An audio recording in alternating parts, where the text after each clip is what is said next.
So this might get long, but I really need to let it out and figure out whether I was overreacting or just finally saw things clearly for the first time. I'm 28F. For context, I work full-time as a design consultant, and I've been living in Chicago for the last 6 years. I don't visit home, Pittsburgh, often, maybe twice a year, mostly because the travel's expensive and honestly, the emotional bandwidth it takes is heavier than I'd like to admit. My parents, Linda 55F, and Robert 57M, are good people. That's what everyone says. And I don't think they're bad. But there's always been this undercurrent. Like I'm around but not really seen. They have this warm, charming, picture-perfect vibe to everyone else. But with me, it's like I've always been a little out of tune in their world. Background music to their main show. Growing up, they weren't cruel or neglectful, not in the dramatic sense. But I was kind of the independent kid by default. My older brother Kyle, 31M, was the golden boy. Played varsity everything, graduated with honors, married young, made them grandparents before 30. I was the quiet one. The creative soul, my mom would say with a dismissive laugh, usually in the same breath as, "You always were so sensitive, honey." Anyway, last year I landed a big contract at work. It meant a nice bonus and I remember thinking, maybe this is my chance to do something generous. Something thoughtful. Something bonding. So I decided to gift my parents a vacation. They've talked for years about going to Charleston. They honeymooned there and always said they wanted to go back when they retired, but kept pushing it off. So I found this all-inclusive package, 5 nights at this charming beachside inn, private tours of the historic district, even a couple's massage booked in advance. I saved for months to make it happen. I told them on Christmas morning. I put the reservation details in a photo album, under a picture of their wedding day. Cheesy, I know, but I wanted it to feel meaningful. My mom cried. My dad said, "I don't even know what to say, sweetheart." Kyle gave me a rare nod of approval. Felt like a moment. You know, like those Hallmark ads try to sell you. I thought maybe this was it, that shift into being seen as an adult. A person with value to them. Someone worth looking at directly. The trip was in May. But about a week before their flight, my mom called and said, "We were thinking, what if you came too? I mean, you booked everything, it'd be lovely to have you." Felt spontaneous. Warm even. I asked, "You sure? I don't want to crash your trip." She said, "Don't be silly, it's your gift. Why not enjoy it with us?" So I rebooked one of the guest suites for myself on my own dime, obviously, and arranged for a few extra amenities. I even had a welcome basket delivered to their room the first night. I wanted to be part of something, not just the one who gave it. I wanted to feel in it. That first evening, we went to this cozy seafood place by the marina. Candlelight, soft jazz, the ocean breeze. Everything was just right. And yet, my mom spent most of the dinner taking selfies. Not with me. Of the two of them, my dad kept texting in our family group chat, a thread they barely use, posting pics of the food, writing things like, "Wish you were here, Kyle." And "The shrimp's amazing, hope the kids are doing great this week." I was in the photos sometimes like the corner of my elbow was. It hit me when Mom said, "Make sure you send this one to Aunt Lisa. She'll love seeing how young we still look," as she cropped me out of another shot. I told myself I was overthinking it, that they were just excited. That maybe they weren't trying to be hurtful, they were just swept up. But it didn't stop. Every day it was the same. They'd walk ahead of me, arm in arm, barely turning back. They planned dinners and outings without looping me in. They'd text in the group chat constantly. "This reminds us of our honeymoon. Hey Kyle, remember that family trip to Myrtle when you got stung by a jellyfish? You should have come, ma'am." That's me, Emily. And all I could think was, I'm right here. I'm literally right here. There was this one afternoon mid-trip, when I sat on the beach alone, watching them take couple photos by the pier. I remember looking at the 2 beach chairs I'd rented. One empty. One with me, clutching a book I hadn't touched for 2 hours. That night I didn't go to dinner. Said I had a headache. They didn't press. Didn't even ask if I wanted them to bring something back. I guess I realized something sitting in that room eating stale vending machine pretzels. It wasn't about the money, or the planning, or even the trip itself. It was that no matter what I gave, I'd still be the daughter in the background. Not even a supporting character. Just scenery. I don't think they meant it. I don't think it was malicious. But God, it hurt.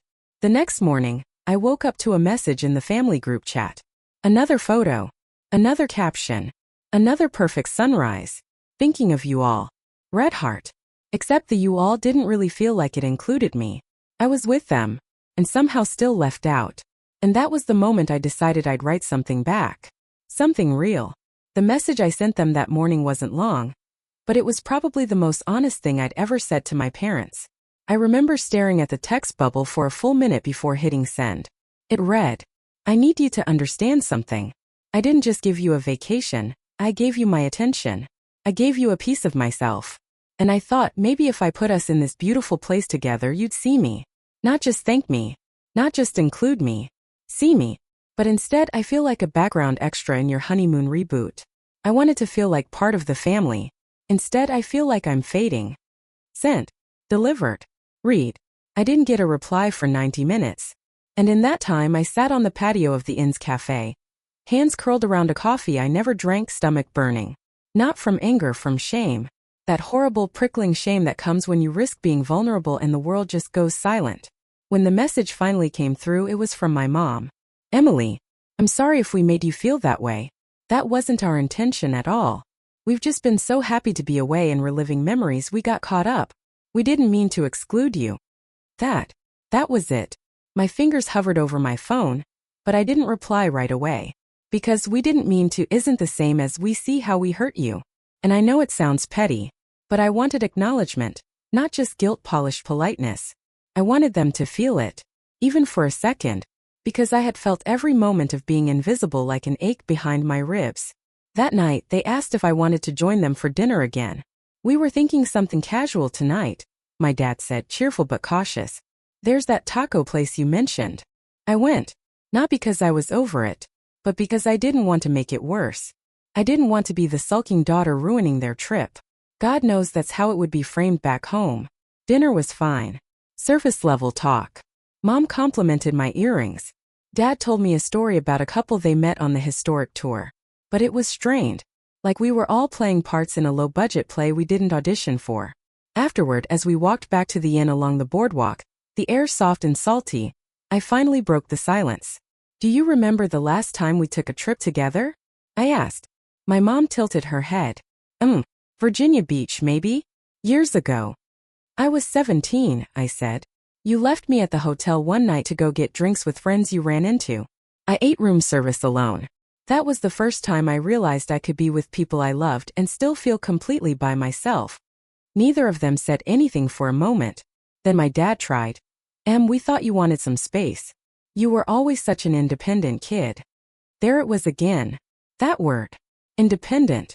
Their favorite excuse for emotional distance. I stopped walking. "No. I learned to be independent," I said, voice steady. "Because the alternative was waiting for someone to notice me. And I got tired of waiting." That silenced them. Not out of anger, but because I don't think they'd ever thought of it that way. To them my silence was peace. My self-sufficiency was convenience. And my giving weather rides, gifts, help was just who I was. Never something that cost me anything. We didn't talk much after that. Just went to our rooms. The rest of the trip passed in this delicate, almost artificial calm. We did things together, visited plantations, had brunch, even took a group photo that I actually appeared in, but something had shifted. Or maybe it had cracked. Maybe the illusion had just worn thin. When we flew back, they hugged me goodbye at O'Hare. My mom looked like she wanted to say something. She didn't. I got into my rideshare. They headed toward their gate. And that was it. I didn't hear from them again until 4 days later. It was a Thursday morning when I got the text. Came with a photo. A shot of the beach, same in as before. Taken from the edge of the boardwalk. Empty horizon. Sunset melting into the sea like a watercolor. Under it was a message. "We came back here today. Just for a few hours. Just the two of us. We stood on the shore and thought about what you said. You were right. We're sorry. Really sorry. Please come visit us. This weekend if you can. We miss you." No emojis. No group chat. Just a message sent directly to me. It didn't fix everything. But it was the first time they'd reached out without ceremony. No audience. No performance. Just them alone thinking of me. It was something. And now I don't know. I haven't answered yet. I'm not angry anymore. Not exactly. But I'm not sure if I'm ready to go back. Or to go forward. Or to keep circling the same emotional drain over and over. Maybe this was just the beginning of something better. Or maybe it was a moment. A rare blink of clarity, before everything slides back to the usual rhythm. But at least I said it. At least now they know. I didn't reply to the photo right away. Not that day. Not even the next. I stared at it every so often, though, that stretch of beach, all quiet and golden like a memory someone else owned. It was oddly poetic. And for a second it almost made me forget the week before. Almost. But then I'd remember sitting alone on that patio while my mom wrote, "Love you all," in a family group chat I was actively sitting 5 feet away from. And I'd hesitate again. On Saturday morning I got another message. This one from Kyle.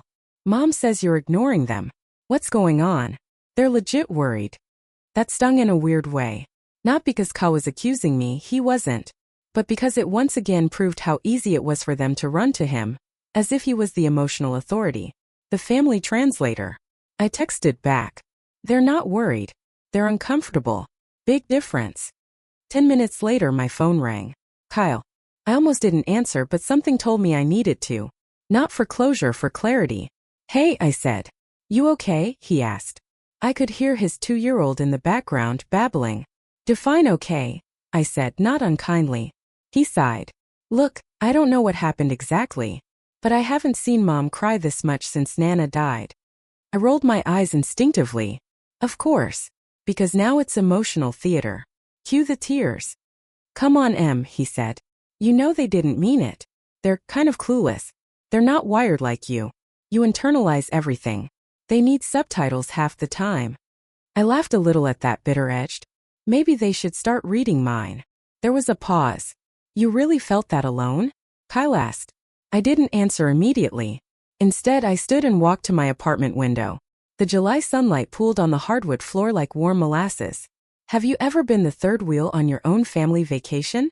I asked quietly. "No," he said, honest. "That's what it felt like," I said. "Every second of it." "I think," Kyle said slowly, "they've just always been better at showing love in the way they know how. Dad fixes things. Mom posts things. You give deep. They give wide." "That's not deep versus wide," I said. "That's water versus fog." Silence again. "I'm not trying to defend them," he said finally. "But they're trying now. You gotta give them something. A crack in the door." I didn't say yes. I didn't say no. I just told him I'd think about it. That night I pulled out the old wooden box I keep under my bed. The one with scattered letters and birthday cards. Photos from childhood, some folded into quarters. Ticket stubs from the one ballet recital Mom actually made it to. A pressed hibiscus from that high school art trip to Tampa. And one note. A handwritten one from my dad, from my high school graduation. Tucked into a check envelope. "You've always been our quiet light. The one who doesn't ask for much. We're so proud of you, Em." Doesn't ask for much. I stared at that line for a long time. It wasn't meant as a jab. It was a compliment to him. A reason he thought I deserved pride, because I'd never demanded it. And maybe that was the problem all along. On Sunday I finally typed something. No big speech. Just a reply to my mom's message. "Thanks for thinking of me. I'm not sure about the weekend yet. Still sitting with things." Read. No reply. Until that evening. "Take all the time you need, sweetheart. We just hope when you're ready you'll come sit with us too. We want to try. We really do." No guilt. No emojis. No layered agenda. Just a message. A real one. But then something strange happened on Monday. I got a message from Aunt Grace, my mom's younger sister. We haven't spoken much in recent years. She was always the fun aunt. The one who used to sneak me candy when my mom wasn't looking and let me stay up watching old musicals when I slept over. Her message was short. "Hey Em. Just checking in. Heard about Charleston. Can I call you sometime this week?" Wanted to say something not in writing. That set off a quiet little alarm in my chest.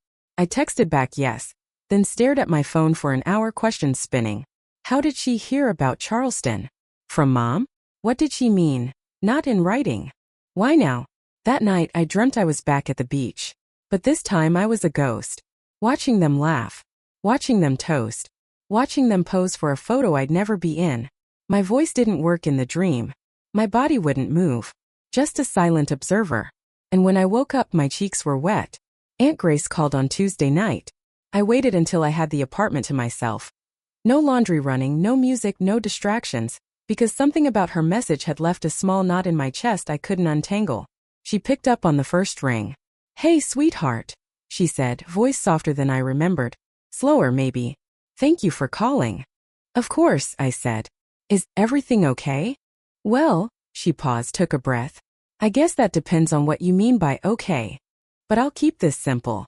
I heard about Charleston, and I wanted to talk to you before anyone else gets a chance to twist it." That froze me a little. "Twist what?" Another pause. "I'm not trying to stir the pot," she said. "But I've been your aunt your whole life. And I saw something in your mom last weekend that reminded me of someone I thought she outgrew a long time ago. That scared me." I stayed silent, just listening. "Your mom called me after you sent that message," she continued. "The one about feeling like background. And she was crying, really crying, in that ugly way people do when they're not just sad but cracked wide open. And the first thing she said was, 'I don't know how I made her feel that way. I thought we were fine.'" I swallowed. "That sounds about right. But here's the thing, Emily," Grace said more carefully now. "You and your mom, you've always had this unspoken thing. Not tension, just distance. From the time you were little. I noticed it. Hell, everyone did. And no one said anything because you were so quiet and polite and she was so busy trying to prove she was doing everything right." "Busy proving it to who?" I asked. "To herself," Grace said. "And to your grandma. Mostly to herself. Linda never knew what to do with a daughter who didn't mirror her." That stopped me. "What do you mean?" "I mean your mom was the bubbly one. The loud one. The planner. The smiler. She wanted a daughter like that. A little version of her. But you were thoughtful. Careful. Sensitive in ways she didn't understand. You felt things more than she did, and that scared her." I sat down on the floor back against the couch. My heart was pounding in this weird, dull rhythm. "So she distanced herself?" "She didn't think she did," Grace said gently. "She thought she was giving you space. Because that's what she would have wanted. But what you needed was someone who stepped in. Not away." That landed. It didn't excuse it. But it explained it. Grace went on. "And the other thing is, your mom doesn't know how to say she's sorry unless it's polished. That's why you got that beach photo instead of a phone call. That's her version of raw." I let out something between a laugh and a sigh. It felt like a stock image with gilt frosting. Grace chuckled softly. "Well, I can't fix that. But I can tell you she's trying. Genuinely. She's scared now. Scared she's lost you. And scared she never really had you to begin with." There was silence again. Then Grace added something quieter. Something that would sit with me long after the call ended. "You know, you're not wrong to be hurt. But I hope you let this be the beginning of something better. Because I've seen what happens when families let pain become personality. Don't let this calcify." That hit hard. Too hard. "I don't know what to do," I said, barely above a whisper. "Then just do the next thing," she said. "Not the big thing. Not the fix-it-all thing. Just the next one. Whatever that is." After the call, I sat in the dark for a long time. And I thought about what the next thing could even be.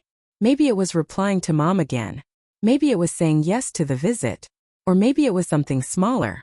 Like forgiving the version of her that didn't know how to see me even if she wanted to. The version who loved a daughter she didn't quite understand. And never figured out how to say it out loud. I went to bed with no answers. But that night I dreamed I was on the beach again. Only this time I wasn't a ghost. I was sitting in a chair, book in my lap, and when I looked up my mom was there. Just standing. Not saying anything. But for once she wasn't looking out at the horizon. She was looking at me. By Thursday night I had made up my mind. I booked a Friday evening train back to Pittsburgh. Not a flight. I didn't want something fast and sterile. I wanted the hours. I wanted the motion. I wanted time to hear the wheels under me and feel the quiet in between cities. Maybe I needed to remember how it felt to move slowly toward something uncertain. And not run from it for once. I didn't tell them right away. I just texted Mom around 10 a.m. Friday morning. "Coming home for the weekend. Train gets in at 6:40. I'll Uber from the station." The typing bubble popped up instantly. "Are you sure? Do you want us to pick you up? We'd love to." I waited a beat. Then typed. "No, I'll come to you." The train pulled into the station right on time. It was that weird dusky gold hour where the world looks soft even when you feel hard inside. I stepped onto the platform with my carry-on. Took a breath that tasted like childhood and diesel, and climbed into my Uber. The driver was talkative, I wasn't. He asked if I was visiting family. I said yes. He said, "That's always nice," and I didn't answer. When I pulled up to the house, the porch light was already on. That surprised me more than it should have. It was something small, something so ordinary, but it felt like a signal. Like they weren't just expecting me, they were waiting. I walked up the steps slowly. Before I could knock, the door opened. My mom stood there in a soft blue sweater I remembered from years ago. Her hair was up. No lipstick. No forced smile. Just her. She said, "Hi, baby." And I cracked. Not dramatically. Not with sobs. But something in me loosened. Like a knot at the base of my spine finally let go. "Hi," I said, stepping inside. My dad was there too, waiting just past the hallway. He didn't say anything right away. Just hugged me. A full hug. Not the kind you give to someone you see all the time. The kind you give to someone you almost lost but didn't.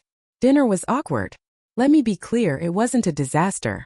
But there's a weird etiquette to emotional recovery no one teaches you. Like, do we pretend it didn't happen? Do we toast to honesty? Do we schedule the apologies between bites of pot roast? We settled for middle ground. They asked about work. I answered. I asked about Kyle's kids. They told me stories. There was laughter. A few too long pauses. My dad nearly knocked over a wine glass reaching for the salt and muttered, "Too tense in here, I'm getting the shakes," which made us all chuckle nervously. It was normal, but also not. Like standing on a floor that used to creak.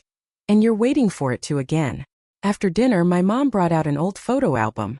"Do you remember this one?" she asked, flipping to a faded photo of me at 7, holding a sparkler in the backyard. I nodded. "I remember that shirt. You hated it." She blinked.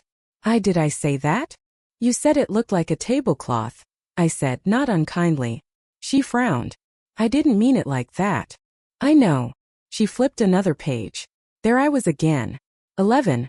Reading on the couch while Kyle wrestled the dog beside me. "You always look so peaceful when you read," she said softly. "Because it was the one place no one talked over me," I said, then regretted it. But she just nodded. "I know." And maybe that's when I started to believe she meant it. Later, she handed me a small envelope. Plain. Sealed. "What's this?" I asked. "A letter," she said. "From me. I wrote it the day after Charleston. I didn't know if I'd send it. But I think you should have it. Whenever you're ready." I didn't open it right away. I didn't want to break the moment's balance. Instead, I went upstairs to my old room. It was cleaner than I expected. No dust. Bed made. A single framed photo of me on the shelf. Not one I'd ever seen before. Me at 15, grinning crookedly with paint on my face. Clearly mid-art project. I don't know how long I sat on the edge of that bed. Eventually, I opened the letter. "Emily, you were right. Not just about Charleston, about everything. I have always struggled to meet you where you are. You're right that I never fully saw you. I think maybe I was afraid to look too closely because what I'd see wouldn't match what I imagined. But what I imagined was never the point. It was always about who you are. And I failed at that. I did. You deserved a mother who reached in. Not one who waited outside your door, assuming that was space. You gave us a gift, not just the vacation but yourself. And I was so caught up in playing the past I ignored the one thing in front of me that mattered. I'm so sorry. And I want to be better. If you'll let me. Love always. Mom." I didn't cry. I thought I would. But I didn't.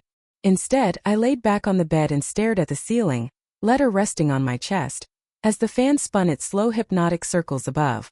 And all I could think was, so this is what it feels like when someone finally knocks on your emotional door. Not with guilt, but with honesty. The next morning over coffee, my dad said, "You don't have to come here out of guilt, Em. You don't owe us that. But if you come back, we'll show up too. Not just be here. Show up." I nodded. Didn't say yes. Didn't say no. But I stayed for breakfast. And that was something. Saturday morning felt neutral. Neutral might sound dull, but after the last few weeks, I'd take neutral over emotional landmines any day. Mom made waffles. Dad poured coffee. We talked about the weather, the pirates, the neighbor's new ugly mailbox. It was all normal. Too normal, maybe. Like the house was staging a performance for someone important. And I was the only one who noticed there was no real audience. Around noon, I stepped out to get air. The kind of air you can't get inside a house where every emotion still hangs from the ceiling like cobwebs. I decided to walk to the park 2 blocks down, the one I hadn't visited since high school. It still smelled like old mulch and hot metal. Kids screeched from the swings. Teenagers loitered near the basketball courts pretending not to want attention. That's when I saw Madison. I hadn't thought about her in years. We were cousins by blood, neighbors by default, and reluctant childhood companions. The kind who played together because our parents said go outside at the same time, not because we chose each other. She was sitting on a bench near the duck pond, smoking an off-brand cigarette and flipping through a notebook. I wouldn't have recognized her if she hadn't looked up first. She said, squinting. Holy shit. I thought you evaporated into art school and never came back. I blinked, stunned. Madison. She stood and pulled me into one of those too tight hugs that says I haven't thought about you in years, but I'm claiming history rights anyway. I haven't seen you since prom night, she said, stepping back and eyeing me. You look good. Older but like in a cool aunt way. I laughed. I'll take that, I guess. She offered me a cigarette. I shook my head. She shrugged and sat back down, patting the bench beside her. So what brings the prodigal daughter back? She asked, exhaling sideways. I hesitated. Then, family stuff. Trying to work through things. She smirked. Oh yeah? That sounds like code for mom cried and dad offered pancakes. I blinked. What? She looked at me sideways. You always thought your parents were the quiet saints of the neighborhood, huh? I didn't answer. Madison gave me a look. Not cruel. Just knowing. You remember when your mom stopped coming to Sunday picnics when we were kids? She asked. Yeah. She said she was busy with work, I said slowly. She told you that, Madison said. She told the rest of us she didn't want to be around certain people anymore. I frowned. Like who? Like my mom, Madison said flatly. Because she called your mom out for being a little too image-obsessed. Said she cared more about how things looked than how they felt. I was silent. She wasn't wrong, Madison added, flicking ash into the grass. Your mom was always chasing some version of perfection that didn't include mess. And you? Well, you were a bit of a mess. In a good way. Just not in her way.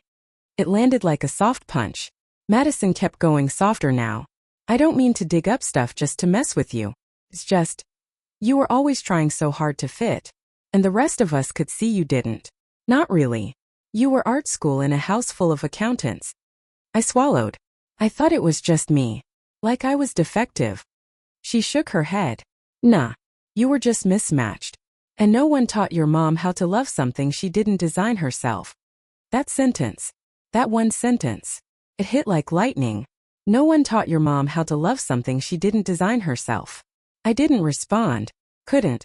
Madison saw it. She reached into her bag and pulled out a flask. Took a sip.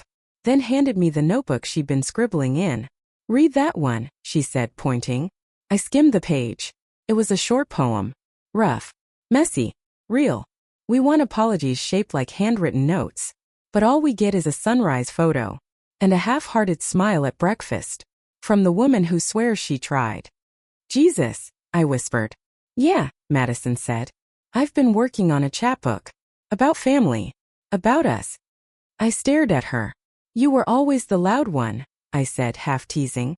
Didn't expect poetry from you. She grinned. Trauma makes poets out of everyone eventually. We talked for another hour. She told me about her failed marriage. About how her mom still sends her passive-aggressive texts. About therapy. About finally figuring out that love doesn't always come wrapped in the shape you need. And that sometimes you have to grieve what should have been, not just what was. And as I walked back to the house, notebook still in my hand, that last line she said stuck with me like a splinter. Sometimes you have to grieve what should have been. It echoed harder than anything Mom had said since Charleston. Because maybe this thing between me and my parents, maybe it wasn't just a misunderstanding. Maybe it was a fundamental mismatch. Maybe I wasn't trying to heal something broken. I was trying to invent a relationship we never truly had.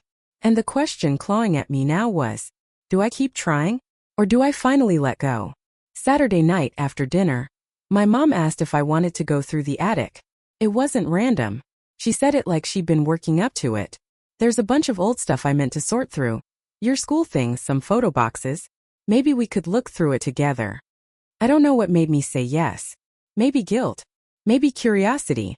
Maybe the quiet part of me that wanted proof I'd ever been a presence in this house, even if it was boxed and dusty.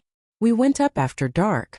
Dad stayed downstairs, half watching a baseball game, probably grateful to avoid the emotional archaeology. The attic was warm, wooden, familiar. Same creaky beams. Same light bulb hanging on a pull chain that flickered twice before staying lit. The insulation still smelled like time.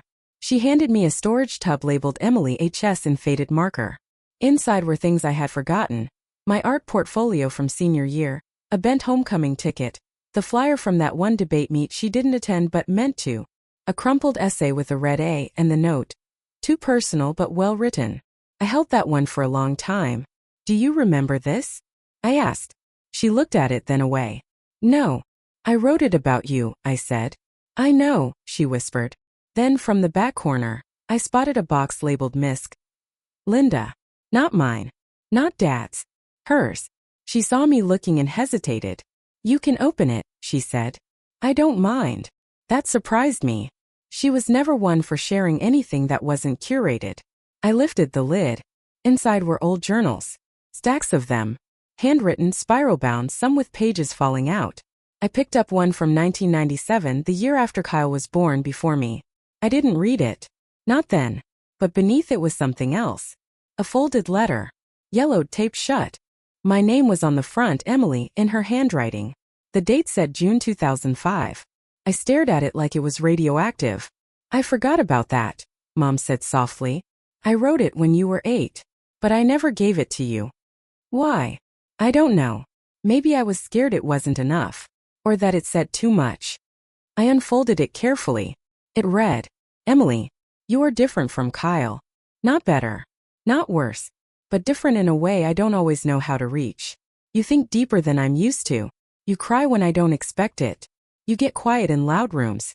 And sometimes I don't know if I'm comforting you or pushing you further away. I love you. I do.